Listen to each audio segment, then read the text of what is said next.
the key stages in commercial projects versus residential projects slightly differ, okay? So the regulations are completely pulled apart. One is bound by the housing regulations, such as LACORS. The other one is commercial, so the standards are less. I'm not talking about building regulations. Building regulations are, as a minimum, that's across the board. But when it comes to living quarters, they're completely different to, say, the commercial, where it's, it could be a unit, it could be a shop, it could be a restaurant, a bar, nightclub, a car showroom, any of those kind of categories. The difference is who's having the responsibility. So if a landlord owns the building, some landlords want to pass the liabilities onto the tenant, of wherefore the tenant needs to play by the rule book set by the landlord.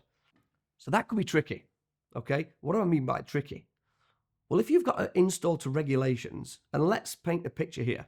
Let's say you've got a 3-story building and you're fitting an office space out in the middle, but you've got a lawyer in an office above you and maybe, say a bank beneath you. The landlord will stipulate terms that you can or cannot cause disruption to the other tenants. But you need to do your job, such as connecting to plumbing, disconnect electrics, things like that. So you need to ensure that whilst ever you're building with, installing to regulation, you are being considerate to your neighbouring parties.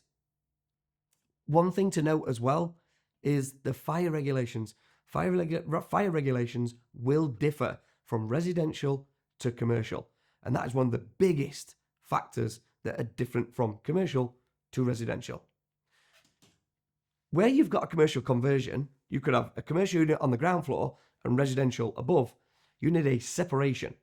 Now, there's all sorts of different factors in here. It could be a fire separation, acoustic separation. You might even need some air ducts. One thing to consider is the size of those buildings. Anything over 11 meters today require the sprinkler systems throughout the building in residential if it's over 11 meters.